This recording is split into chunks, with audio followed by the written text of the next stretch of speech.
In the previous video, we had seen the basic journal entries which are passed by joint stock company when the joint stock company issues shares.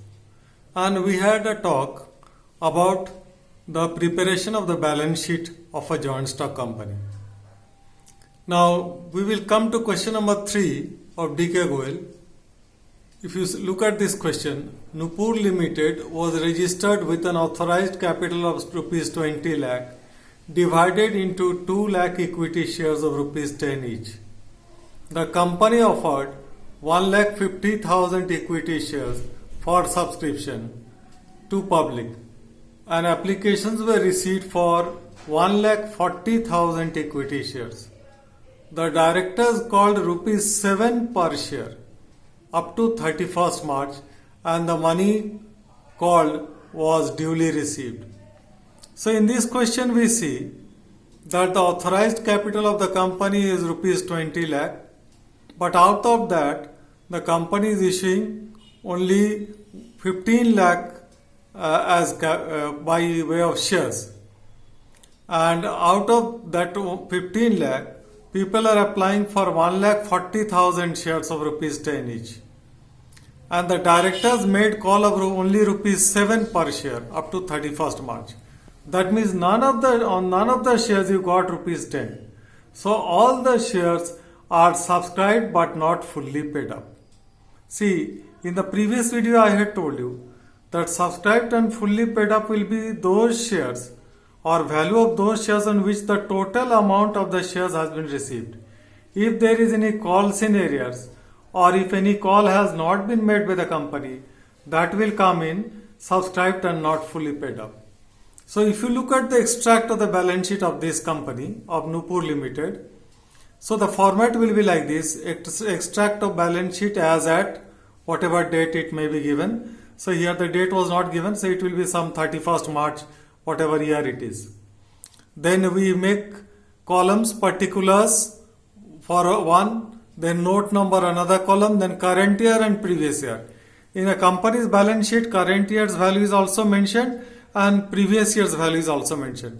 Since in this question previous year's nothing is mentioned, that's why I have left it blank. And number 1, equity and liabilities. Under equity and liabilities we have first of all shareholders funds. In shareholders funds, first thing that we have is share capital. Note number 1, the current year amount is given 9,80,000. How did I get that 9,80,000? 1,40,000 into 7. So all of them have paid. People have applied for 1,40,000 shares and the company has called rupees 7 per share and all of them have paid. So that comes to 9,80,000. And if you look at the notes to accounts, which is very important, notes to accounts, note number 1 was share capital. So you will write 1 share capital. First you have to write the authorized capital. Whether it is mentioned in the question or not, then also you have to write. So here in this question it is mentioned. So authorized capital 2 lakh, equity shares of rupees 10 each, 20 lakh.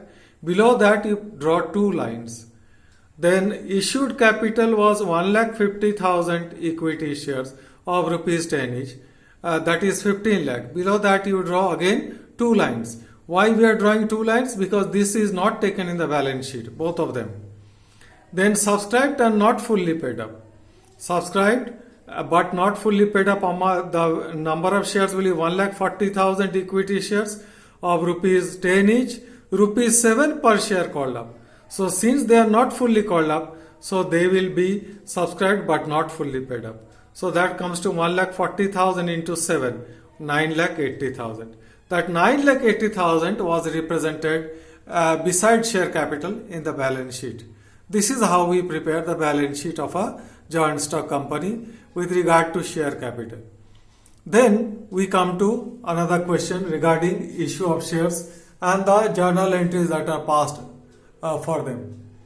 Question number 4, Rama Limited issued 50,000 equity shares, not equity shares, shares only, of rupees 10 each, payable as follows: rupees 3 on application, rupees 3 on allotment, rupees 2 on first call, and rupees 2 on final call, because that completes rupees 10.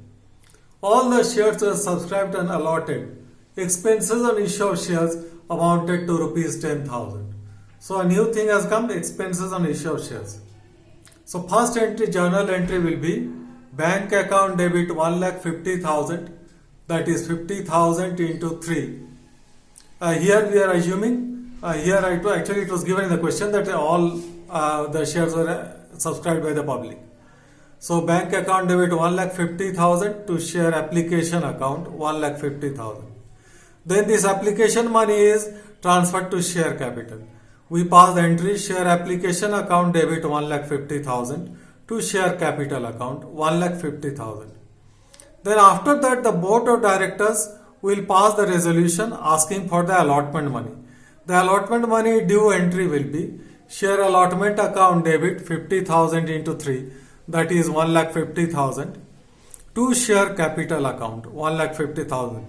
So remember, we have not received the money, that is allotment money from the shareholders, but the board of directors have already passed the resolution. So this entry is the share application money receivable by the company, allotment money receivable by the company, and that is straight away transferred to share capital.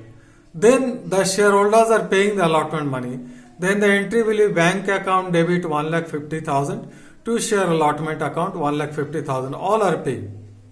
Then comes again first call. Again the board of directors will sit and they will pass a resolution asking for the first call money. First call money was rupees 2 per share. So the amount receivable by the company on account of first call will be your 1,50,000 into 2. So the entry for that will be share first call account debit 1,00,000 to share capital account 1,00,000. Then the shareholders will pay the first call money. So the entry will be bank account debit 1,00,000 to share first call 1,00,000. Then again the board of directors will pass the resolution asking for the final call money. Again final call was also rupees 2 per share. So the amount receivable by the company will be 50,000 into 2, that is 1,00,000. So share final call account debit 1,00,000 to share capital account 1,00,000.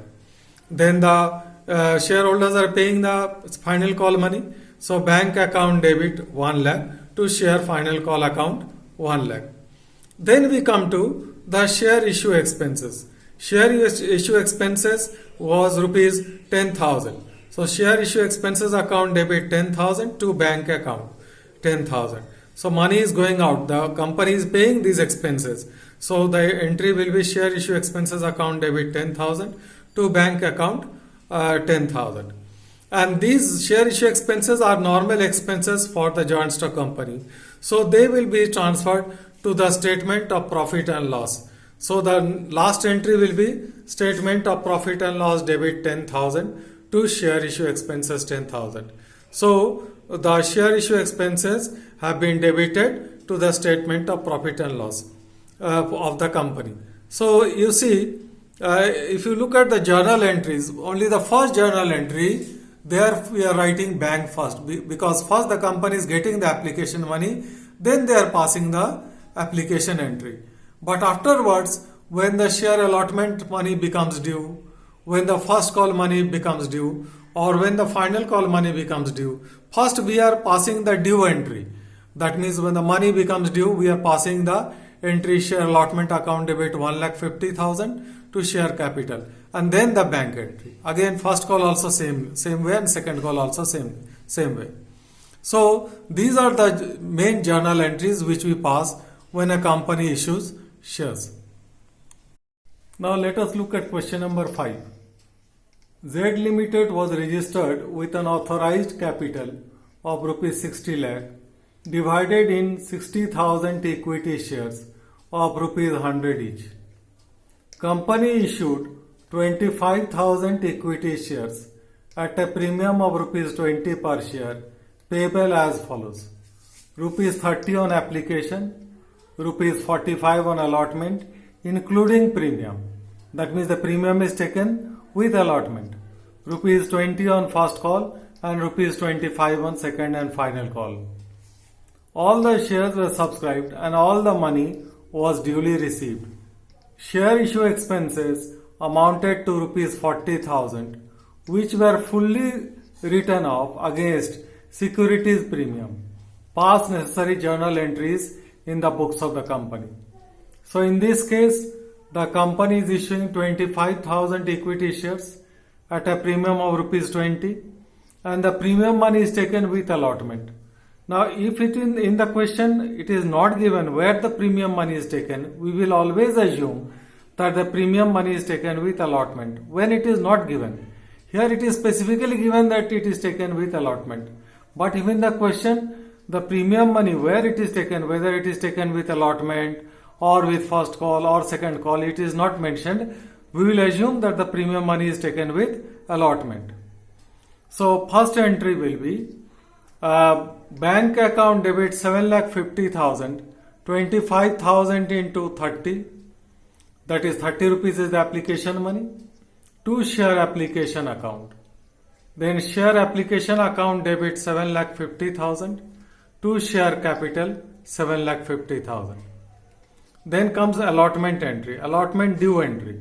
Share allotment account debit 11,25,000, that is equal to 25,000 into 45 rupees per share on allotment. To share capital it will be 25,000 into 25, because out of that 45 rupees, 20 rupees is premium. So the rest 25 rupees is capital. So 25,000 into 25, that is 6,25,000. And to securities premium reserve account, the premium money, that is 25,000 into 20, 5 lakh. So the premium money goes to securities premium reserve account. Then bank account debit 11,25,000, to share allotment account 11,25,000. All are paying. Now we come to the first call entry. Share first call account debit 5 lakh 25,000 into 20, to share capital account 5 lakh, because 20 rupees was the first call amount. So 25,000 shares into 20. Then bank account debit 5 lakh, to share first call account 5 lakh. Then comes second and final call. Share second and final call account debit 6,25,000, that is 25,000 into 25. 25,000 shares and 25 rupees second and final call. To share capital account 6,25,000. Then bank account debit 6,25,000, to share second and final call 6,25,000. Then comes the share issue expenses. The share issue expenses amounted to 40,000. So the entry for that will be share issue expenses account debit 40,000, to bank account 40,000. And these share issue expenses, they will be written off through the securities premium reserve account. So in our securities premium reserve account, we had 5 lakh. So we will write off 40,000 from there. So journal entry will be, we will debit securities premium reserve account by this expenses amount, that is 40,000, and we will credit share issue expenses account by 40,000. So by this the share issue expenses debit and credit, they cancel out.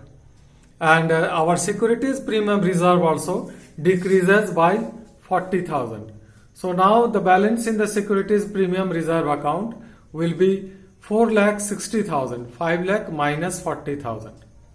Now if you look at the entries very carefully, like bank account debit to share application, then share application to share capital. So here you see application is cancelling out. What is remaining is bank and share capital. Then share allotment account debit 11,25,000, to share allotment account again 11,25,000. So share allotment debit and share allotment credit, they are cancelling out. So what remains? Bank remains, share capital remains, and securities premium reserve remains. Then if you look at first call also, first call debit 5 lakh and here first call credit 5 lakh. So what are the things remaining? Bank and share capital. Similarly second call also debit and credit, they are cancelling out. Again bank and share capital remains. And here also share issue expenses debit and share issue expenses credit. So that also is cancelled. So and our securities premium reserve decreases by 40,000. So if you see the entries, the main thing is that share capital is credited because that is the main objective for which the company is issuing shares. to get share capital, and your bank balance is increasing. So, because money is coming in when the company is issuing the shares. So, these are the two things that we have to remember.